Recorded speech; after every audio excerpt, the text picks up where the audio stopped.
Hello and welcome to Rach Aquarelle.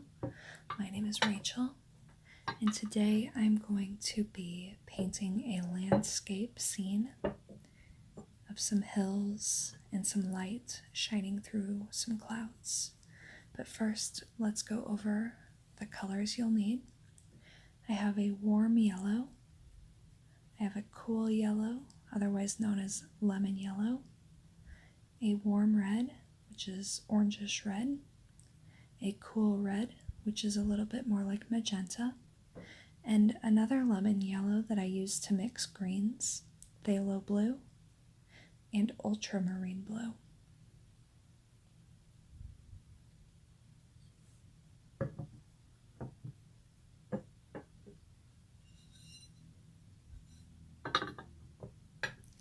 And I'll just set aside my paints while I go over some of the other supplies that I will be using.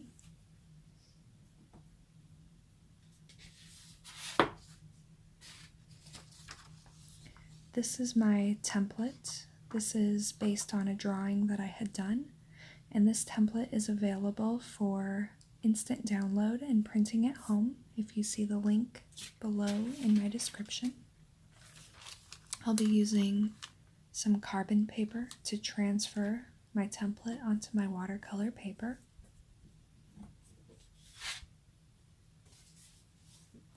And then I'm using watercolor paper. It is 140 pounds watercolor paper. I believe that this is by Fabriano.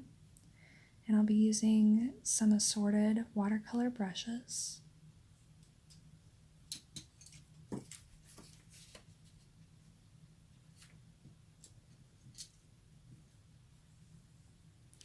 And also a pencil and eraser to help me transfer my template onto my watercolor paper. You could also use a pen, and the eraser is just to make sure that my lines are not too dark. Of course, you'll need some water.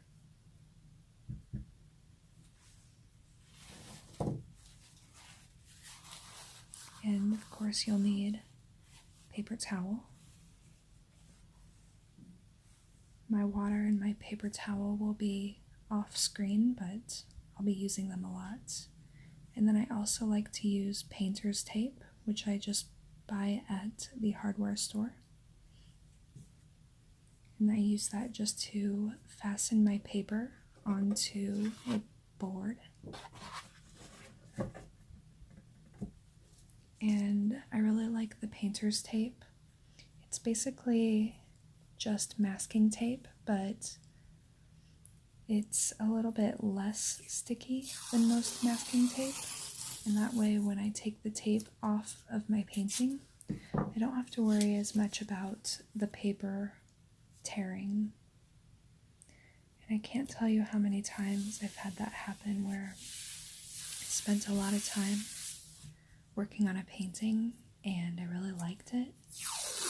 But when I went to remove the tape, I accidentally tore right into my painting. So painter's tape is a little bit more expensive than regular masking tape, but not much, and it's definitely worth it.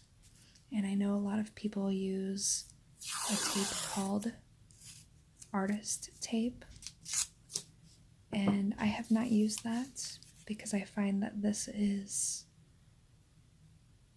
plenty adequate for me, but some people do prefer to use that tape. And the reason I'm fastening my watercolor paper to a board is because I'm going to be using a lot of wet techniques in this painting, and so my paper will buckle. And paper buckling isn't really that much of an issue in most cases because once everything dries, usually that buckling flattens out a little bit. So I'm going to place my template on top of my watercolor paper, and then just at the top, I'm going to hold it in place with 2 more pieces of tape because I don't want to have to worry about that moving when I transfer. And I'm going to put my carbon paper with the black side face down, so facing my watercolor paper, underneath my template. And when I apply pressure with my pencil, the carbon from the carbon paper will transfer onto my watercolor paper and creates something very similar to just a pencil line. So I like to check and see how dark my lines are transferring, and I decided that that first line was a little darker than I wanted. And I know it's hard to see in the video, but I'm applying maybe just a third of the amount of pressure that I did before. And that line that I just created, you probably can't even really see it on the camera. It's very light. But for all of these lines that are in the sky portion of this painting, I really want those to be very, very light. I only want them to be dark enough just so that I can barely see them, because a lot of these areas in the sky are going to be very light in value. So I don't want lines that are going to stand out and take away from the softness of this sky with these beams of light shining through the clouds. Now here on the hills, I don't need to be quite as careful because we'll be using a lot of color and a lot of texture on these hills, but I still am just using a lot less pressure than I used on that very first line. And I would say that you should almost always just kind of get a feel for how dark your lines are going to be before you even transfer your template onto actual watercolor paper. So maybe test it out a little bit just on some printer paper, because you don't want to ruin a perfectly good sheet of watercolor paper, of course. But for that first line, it'll actually be okay that it's a little bit darker. I'll use my eraser to soften it up a little bit, but there will be some darker values up near that line. So you can see I'm just checking to make sure I haven't missed any lines. And now I can go ahead and remove my template from my watercolor paper. Just making sure everything is staying in place here. And I can set these aside.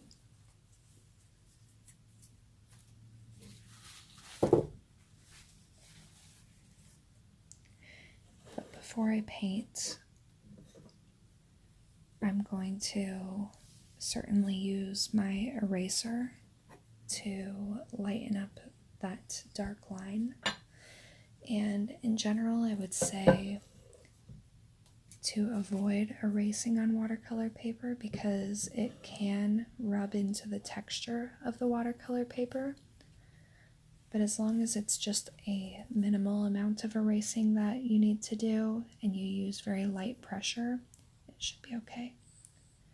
You can see here I'm just adding some drops of water to my watercolor wells just to soften up some of those colors.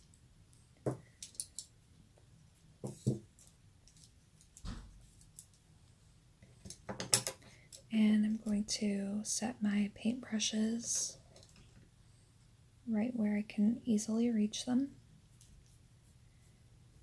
And now I'm using very, very light pressure just to gently soften up that line. And with carbon paper, you can use an eraser because it's very similar to pencil, but a lot of times, especially if you have a dark line from your carbon paper, you're not going to be able to erase it entirely. But as I said, fortunately, that line is in a place where there will be quite a lot of color and value, so I really don't need to worry too much about it. And now I'm going to start with my larger brush. I actually wish that I had a brush even bigger than this one to do this initial wash, but I will just make do. And the first thing I'm doing is just applying some clear water on the portions of the sky that I'll work on first. And in watercolor, we always work from our lightest and brightest colors, and then we move to our darker values. And so right now I'm applying water to all of these areas of the sky that are going to have the most light. And I'll be starting out with just a little bit of my lemon yellow. And I just want to make sure that it's not going to be too bold. You can see that mix right there, I think, is a little bold. So I just added a touch of water to it. And since there's already water on the paper, it will dissipate a little bit. But just always remember that with watercolor, you can always add more pigment, but it's very hard if you start out with too much pigment to go the other way. Now, it can be done.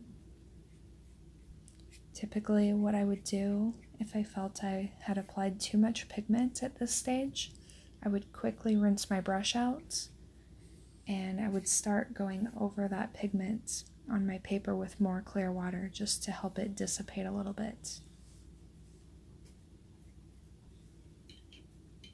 So the idea for this painting is going to be that there are some dark clouds and there's just some light peeking through those clouds,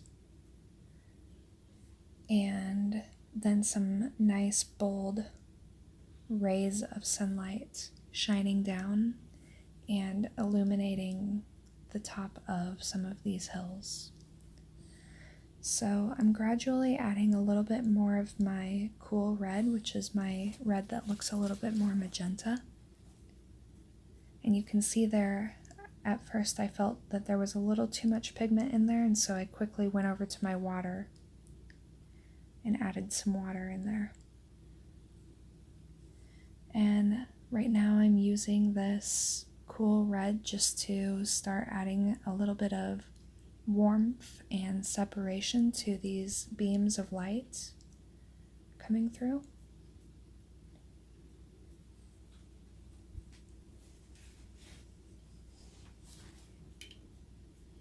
And I'm doing this all while my paper is still fairly wet so that the colors will softly merge together. And now I'm adding in some of my ultramarine blue, and I'm going to start blocking in the dark cloud. And even though in my final painting this portion of the painting is going to be quite dark, I'm going to still start out very light, and I will use several layers of glazing in order to really make those clouds dark. And having that cloud relatively dark is going to really help those beams of light seem brighter and as though they're really shining.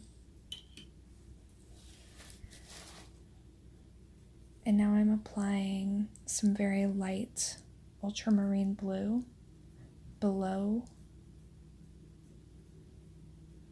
the area where there's a little bit of light peeking through the clouds. And I know that right now this looks a little bit strange, but the important thing is to leave some slivers of that initial yellow wash showing through, because those are going to be areas where we have just a little bit of sunlight peeking through the clouds and the dark sky in the background. And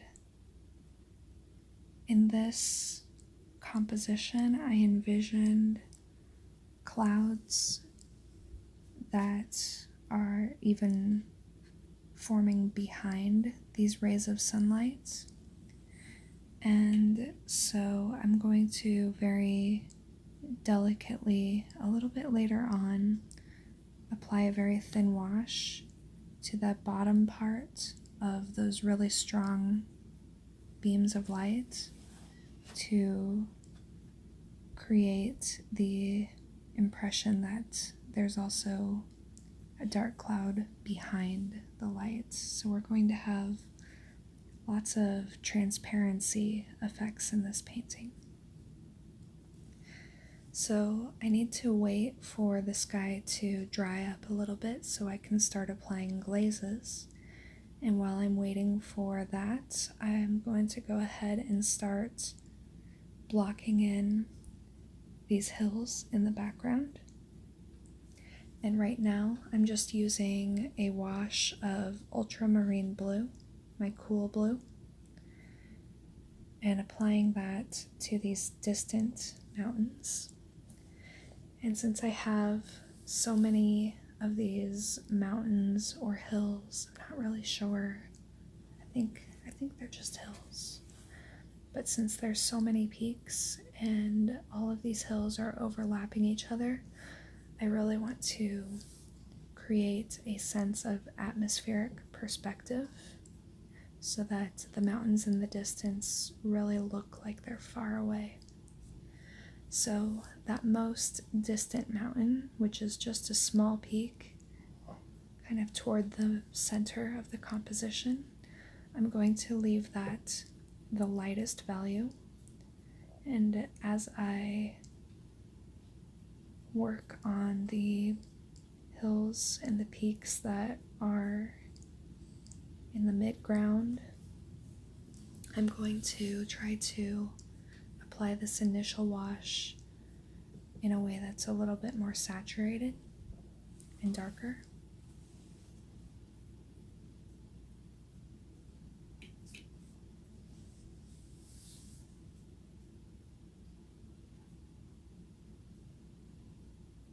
And we're going to have a lot of color variation, a lot of variation in value and temperature in these hills. And we're going to achieve that by applying several glazes and dry brush techniques to get some really interesting texture.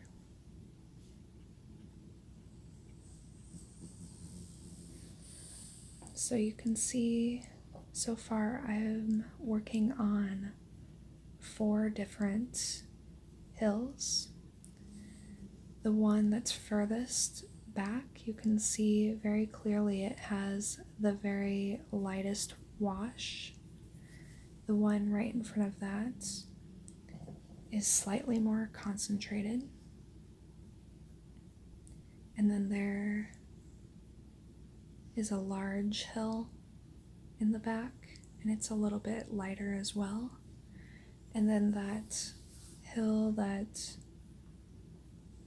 is sort of in the mid-ground, you can see that I used a much more concentrated mix of my ultramarine blue.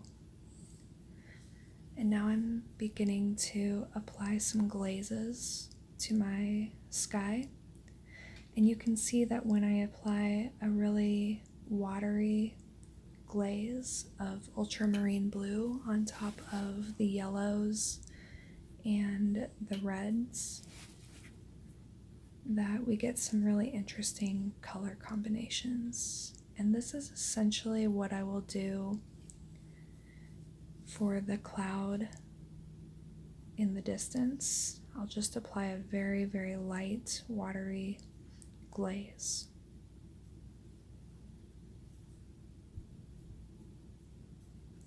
And now I'm just looking for areas where I can start to separate some of these beams of light.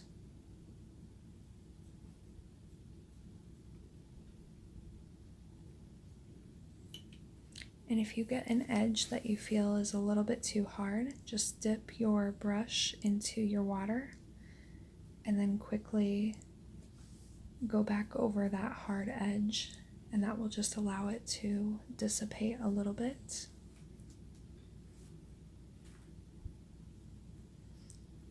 But it's very important not to mess with it too much or to scrub it with your brush.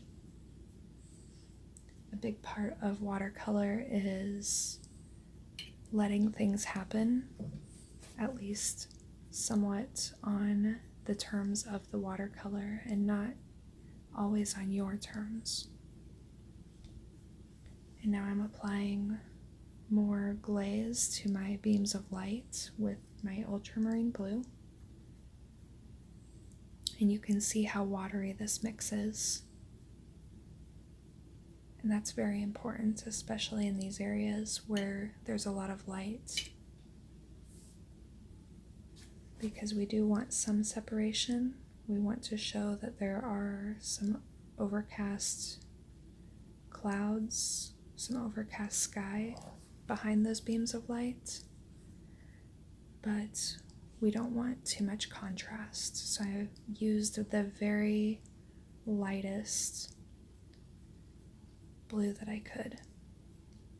And now I've added a little bit more of my cool red into that mix. Not too worried about it mixing with the blue, because it's fine if it's a little bit of a violet. And I added a streak of that red glaze all along the bottom of that cloud where the light is beginning to peek through. And that's to add a little bit of contrast, a little bit of interest. And one of my favorite things about painting skies is sometimes you get these unexpected colors in the sky. And I love a sky with lots and lots of pink. So I'm adding a little bit more of that cool red down toward the horizon.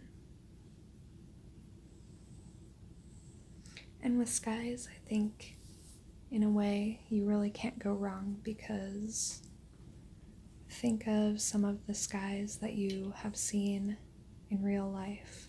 Some of them I look at and I think, if I painted this, no one would believe this was real. But that's the nice thing about skies, is they're very spontaneous and they don't follow any rules. Now I'm beginning to work on more of the mid-ground hills, and instead of using the ultramarine blue, I'm using my phthalo blue. And I've switched to phthalo blue for these mid-ground hills because phthalo blue is a warmer blue than ultramarine. And I know that talking about warm and cool in terms of the primary colors can be a little bit confusing, but when I'm talking about a warm blue, I'm talking about a blue that leans a little bit more toward green on the color spectrum, whereas a cool blue would lean a little bit closer to indigo or violet. So that's how I think of it. And the reason that I'm using a warmer blue on the mid-ground hills is to help me achieve that atmospheric perspective. So, in general, things that are further in the distance are going to be cooler in temperature. They're also going to be lighter in value. And as we move to the midground and foreground, temperature should begin to get warmer, and your values may get darker or at least more saturated. So there were just 2 hills in the midground that I painted with my phthalo blue. And for the rest of these hills that are in the foreground, I just mixed in some of my warm yellow. So that is my yellow that leans a little bit more orange. And I just threw that on my palette. It mixed in with a little bit of my blue, which is completely fine because ultimately all of these hills are going to be some version of green. And right now I'm just blocking everything in. And for these foreground hills, I'm not even worried about separating them or making them different values. I'm just going to apply this nice solid wash to block everything in. And then I will let all of this dry, and I will apply glazes over all of these. So any hill that is painted blue right now, I'm going to apply a yellow wash to those. And then on my hills that are yellow, I'm going to add a very light blue wash. And on those, I will also use some dry brush to apply some texture. And you saw my hand there. I was just checking to make sure that my sky is relatively dry so that I can apply some more washes. And so you can see I'm going back in with my ultramarine blue up in the corner where I want those values to be very dark. And you can see how intense that's become. And it's really important to wait until your initial layers are dry before you start applying a glaze, because if it's still wet and you go back in, you will most likely end up removing more paint from your paper than you have actually added. So it's very important to make sure that if you want to apply glazes, being patient is key. And now you can see I'm adding some more ultramarine blue toward the bottom of that cloud, and that's going to begin to help create the contrast between the dark cloud and the beams of sunlight coming through.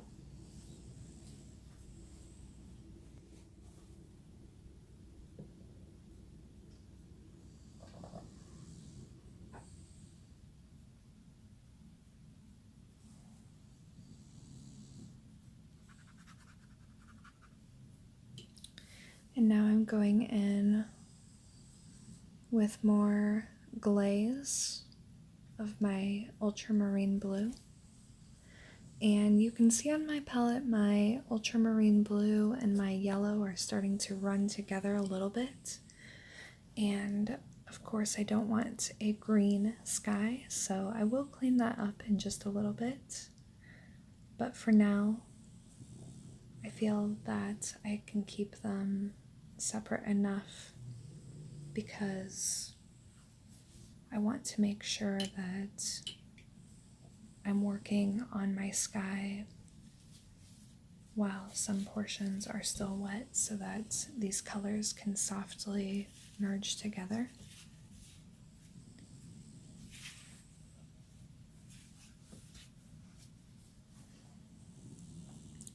Alright, so now that I have my palette cleaned off, I feel like I can use some nice, bold, vivid colors.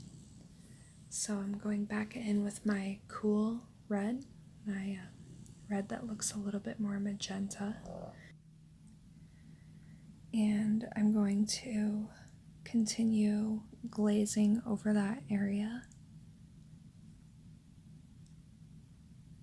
and adding a little bit more vivid color to the parts of my sky where I already have a little bit of that magenta red. Now I've added in quite a lot of yellow, and I kind of want a very light orange right now, so I added a little bit more of my cool red, and I'm going to start adding in some separation between the beams of light. But again, I want to keep this very light. You can also see that the way I'm holding my brush is allowing me to work very loose. So a lot of times, especially when I'm working on an area that's going to be very delicate, I actually find it beneficial to relinquish some control by holding my brush in a way that is a lighter grip, and that allows me to maneuver my brush in ways that are more fluid and less controlled. Because I find that if I have a lot of control over my brush, I end up with really solid lines that don't look very organic or fluid. And sometimes all you need is a very, very light touch. So you can see that with just that little bit of light orange, I've added more separation into those beams of light.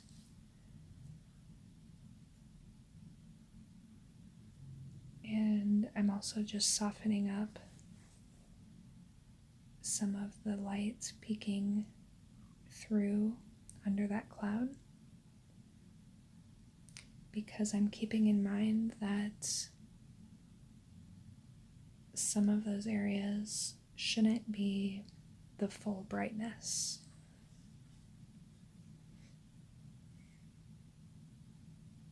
Because even though there's a very small beam of light over on the left side of the composition, the main focal point of this painting is that large beam of light. And just there you saw that I actually glazed over that most distant mountain.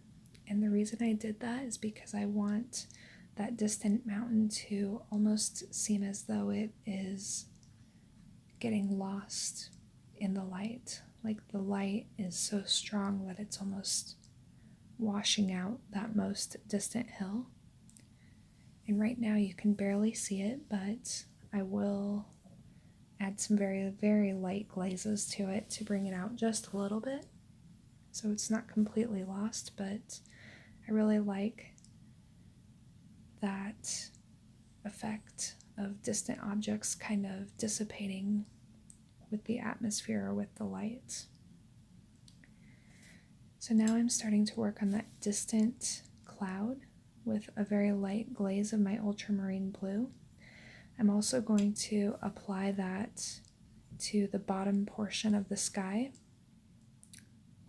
And I actually lost this little bit of footage, but basically I'm applying a few glazes to the sky. Then I'm applying yellow glazes to the blue hills and a blue glaze to the foreground hills. And just applying those few glazes really changes the look of these hills, as you can see. And since those washes that I applied, those blue washes I applied, were very rough and uneven, applying that yellow glaze really brings out some of that unintentional texture. And then I use some dry brush in those foreground hills to create a lot of texture. And now to really help that top cloud appear very dark, I'm going in. This is the first time I'm using my warm red in this composition. And I'm just applying a very thin glaze of that warm red to the darkest portions of that cloud.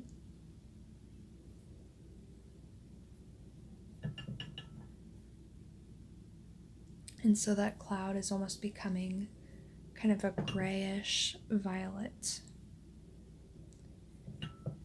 And now this glaze is very light, and I'm slowly beginning to add just a little bit of ultramarine blue into it.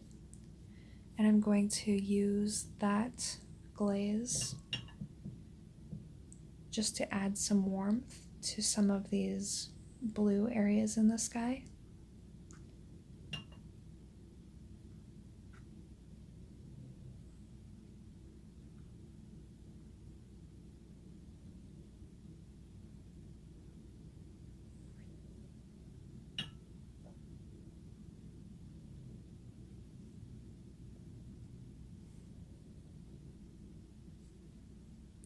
And the effect is very subtle, but it does add just a touch of warmth throughout the sky.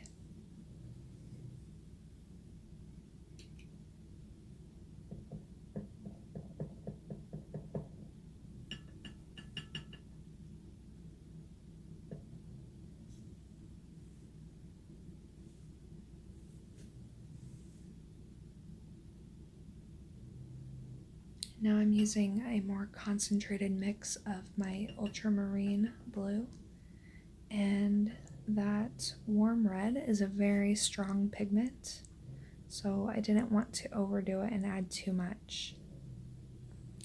And I've let these secondary glazes on my hills dry quite a bit, and now I'm going to go in and start creating a little bit more texture.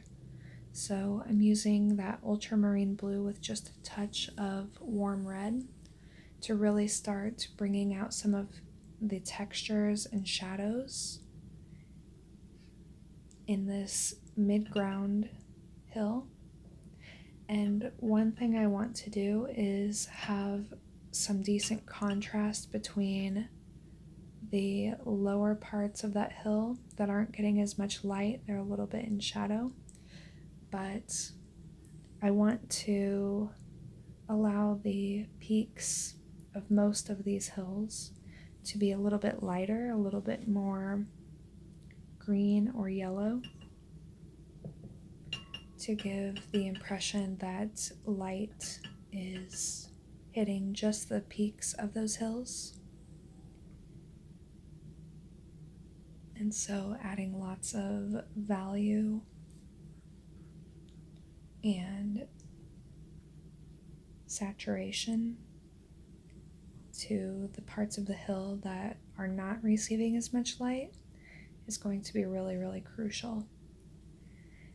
And this is somewhat of a dry brush technique where my mix doesn't have a lot of water in it, and so I'm using a very, very light touch and kind of lightly dragging my brush along the surface of the paper, and I'm allowing the pigment to skip over some areas, and that's just going to help me create the illusion of a little bit of texture, as though there's lots of crevices, maybe some trees.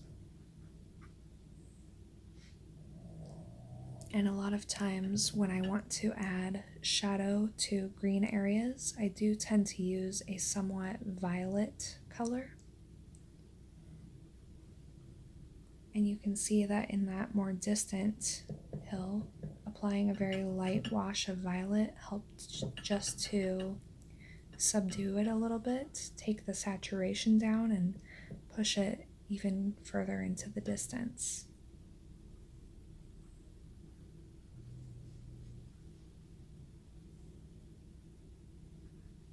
And I'm just using the edge of my flat brush to start creating some impressions of slopes in the sides of these hills.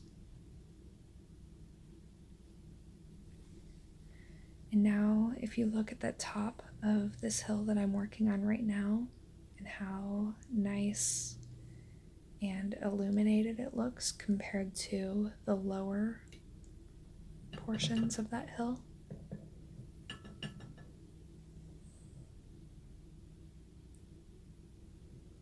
So I'll be focusing most of my attention on really bringing out the shadows in these hills and allowing the tops of the hills to appear illuminated by contrast.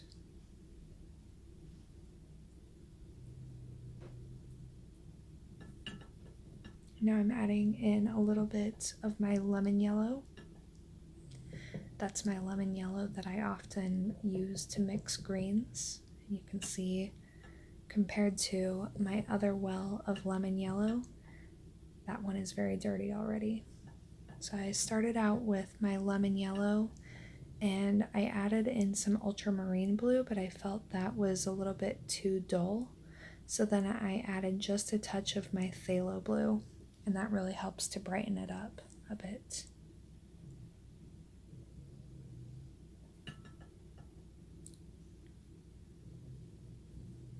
But since I'm working on these mid-ground hills right now, I went ahead and just mixed that all in with the violet that was already on my palette so that my color wouldn't be too saturated. And now I'm applying that same color, but I added more water to it as a wash or a glaze. And now I'm just using a little bit of ultramarine blue, but I'm going to keep it very, very watery, very diluted. And I'm going to try to just bring out that most distant hill just a little bit more.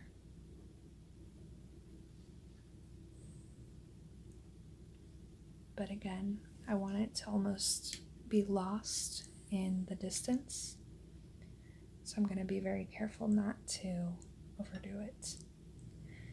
Now I am going in with some of my warm red, and I'm just kind of creating a warm mix. I'm not sure how I would necessarily describe this color, but basically I want to use this to glaze on top of the foreground hills. I just want to add a little bit of a warm tone to those hills, but I want it to be pretty subtle. I think one of the challenges when you're working with a scene that just has a lot of green in it is that all that green can become very monotonous if you just stick to your yellows and your blues. And of course I used some violets to bring out the shadows in the distance. And now I'm using a warm red glaze just to add some very subtle warmth to these foreground hills. Because remember, when we are going for an atmospheric perspective, objects in the foreground are going to be warmer in temperature. We'll also see a little bit more detail there, so I'm going to really work on adding a lot of texture to those foreground hills. But you can see already that having those foreground hills be much more warm in temperature really helps bring them to the forefront. And I ran out of my blue, so I need to take a little time just to replenish that. I buy a very large tube of ultramarine blue because I go through it so much. And then I needed just a little bit of phthalo blue as well.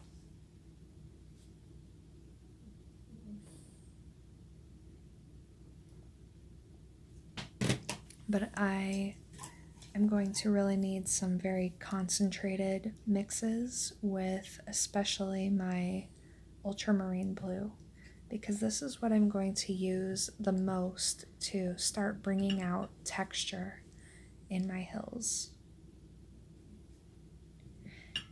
And the reason that I tend to use my warm red with my ultramarine blue is because I find that it creates a violet that isn't overly bright.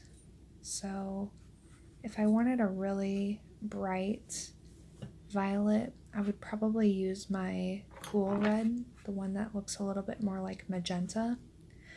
But I find that if I use my cool blue, otherwise known as my ultramarine blue in my case, and my warm red, which this red that I'm using is called Scarlet Lake by Daniel Smith. But any warm red should have this effect when you mix it with your cool blue, that it creates a violet that is a little bit less saturated,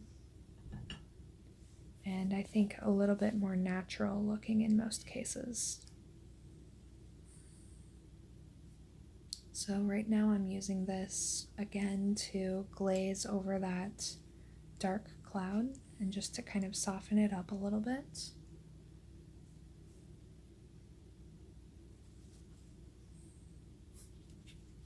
And at this point, I think that you can see I've added enough pigment that you really do not detect any of the carbon lines that I had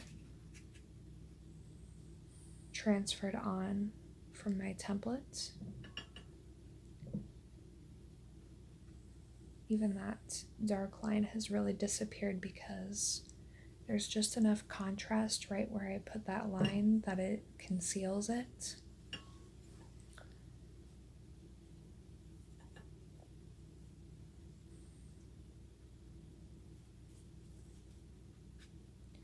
And again, I'm just applying a little bit more. I wouldn't necessarily call this a glaze because it's something between dry brush and a glaze, because I didn't want to completely cover up the lighter blues. I just wanted to add a little bit of variation.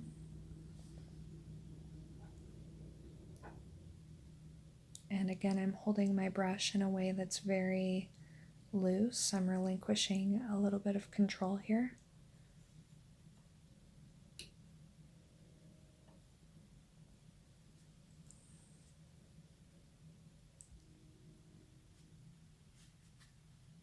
And I'm going in with a very light dry brush technique here. Again, sort of in between a glaze and dry brush, because I do just want to add a little bit of separation, a little bit of these spaces where the light isn't as strong, and so that dark sky is getting to peek through those beams of light.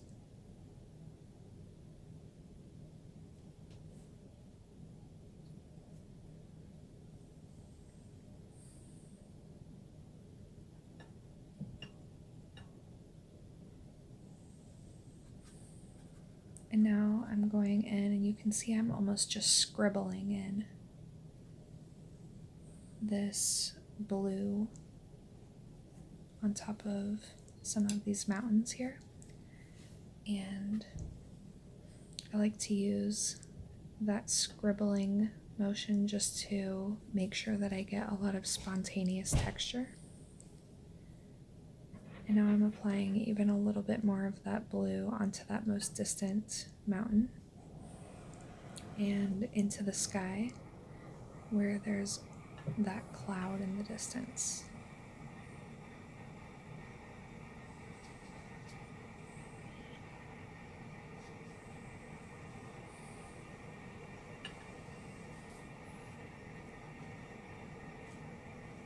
And I think that that cloud at the top. Right now you can actually see it's still a little bit wet, so I need to try to just leave that alone for now.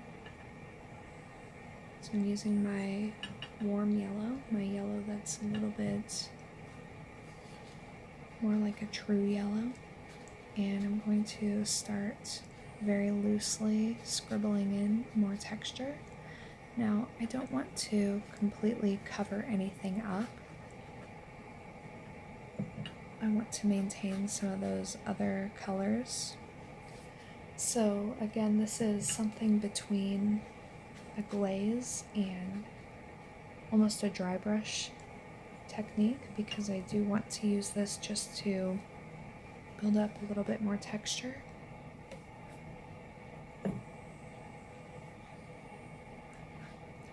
And I'm just looking for areas again where I want it to appear that the sunlight is illuminating just some of the peaks of these hills. And I can apply a little bit of that to those distant hills, but I want to be careful not to overdo it and not to apply any yellow that's going to be overly bold, because again, those distant hills really need to just be very muted.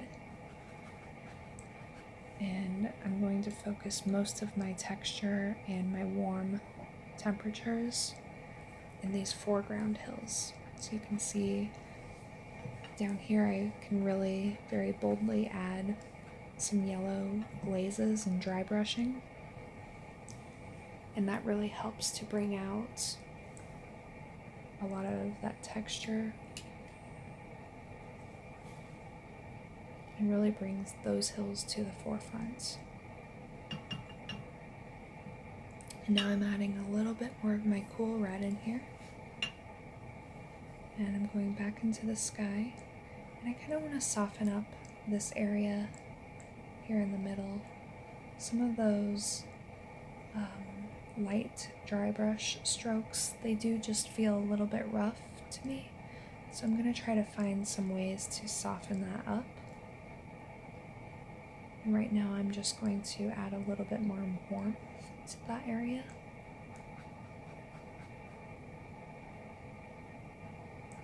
But probably have to try something else too, just to help soften that up. That's the nice thing about watercolor, is that if you have an area that maybe is a little bit rough, watercolor is pretty versatile in allowing you to soften things even after the fact. So now I'm going in, and instead of using kind of that diagonal dry brush stroke, I'm using a glaze, but my strokes are going more horizontal because I want to use this watery glaze just to bring together some of those diagonal strokes and just soften up that area a little bit.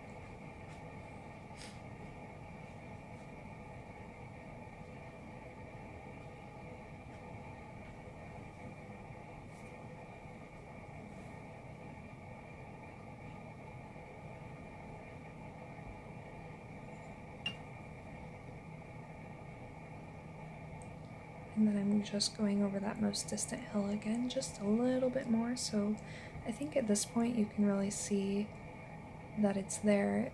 It's not completely disappeared into the distance so that it's undetectable, but it's very, very subtle. So now I'm going in with a lot of my phthalo blue. And the thing that I really love about phthalo blue is that it's such a strong pigment. A little bit of it goes a long way.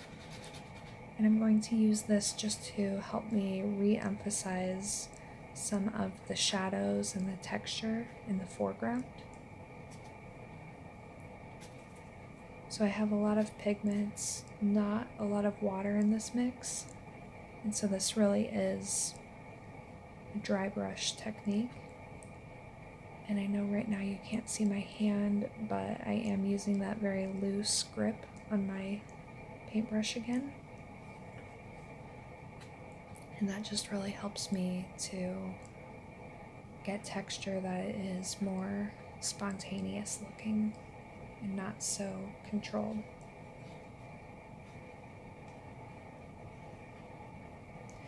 And sometimes you'll just want to switch it. For example, when I'm working right at the edge of those hills, and I don't want to accidentally go over those really light areas with my blue. So when you're working in the shadow areas, like right here, you can just kind of loosen up and not worry so much about every mark that you're making. Just go with the flow and kind of let your brush do some of the work for you.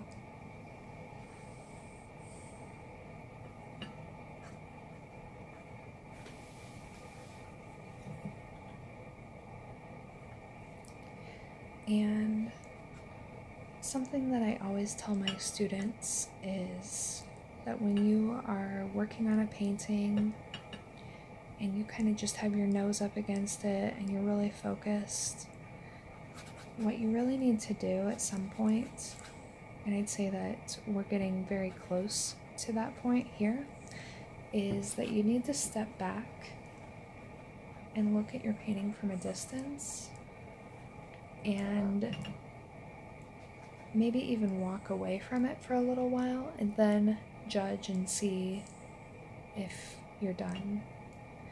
Because I think what is true, whether you're doing a watercolor painting or really any other sort of art, is that when we're really close to it and we're really concentrated, we lose a little bit of objectivity actually. And it's really easy to overwork a painting. And so I think that a good way to tell when a painting is done is that if you take some time away from it, come back, or you look at it from a distance, and if it is reading the way that you want it to, I would say that's a good indicator that maybe you can go ahead and call that painting done. It may not be perfect, but I think sometimes it's good to bring a painting to a point where it's reading the way that you want, even if it's not perfect, but you can tell what's going on, and stopping there. Because a lot of times we will get to that point, but we'll think, oh, there's just one more thing I need to do, and that one more thing turns into several things, and then that painting that was reading so well maybe becomes a little bit overdone. And I know that I personally struggle with that, and I tend to do a lot of fiddling.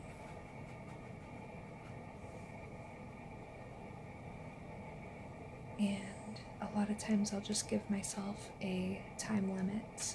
So for this painting, I gave myself just about an hour to work on it. And right now I'm just kind of stepping back and looking at it from a distance and kind of just seeing how all these different elements are reading together. And I think that at this point it's good, so I'm going to go ahead and clean off my palette. I like to always end my painting by cleaning my palette. I think that's a good indicator that I'm wrapping up. And also when I come back the next day to paint again, I really like to start with a nice clean palette. So I'm just using my paper towel to wipe that clean. And then I'll go ahead and just set my paints aside. My palette is made of porcelain, so I have to be really careful to always move it aside because I don't want to accidentally knock it off my table and break it. That would be very sad. And now I'm slowly removing my tape, and this is one of my favorite parts of a painting, is this moment where I get to remove the tape and the painting just sort of magically transforms from a work in progress to a finished painting, and I just love that clean white edge around watercolor paintings. Alright, and I love playing with the tape. Okay, so that is my painting called Soft Light. I really hope that you enjoyed this tutorial, and I have my materials and templates below.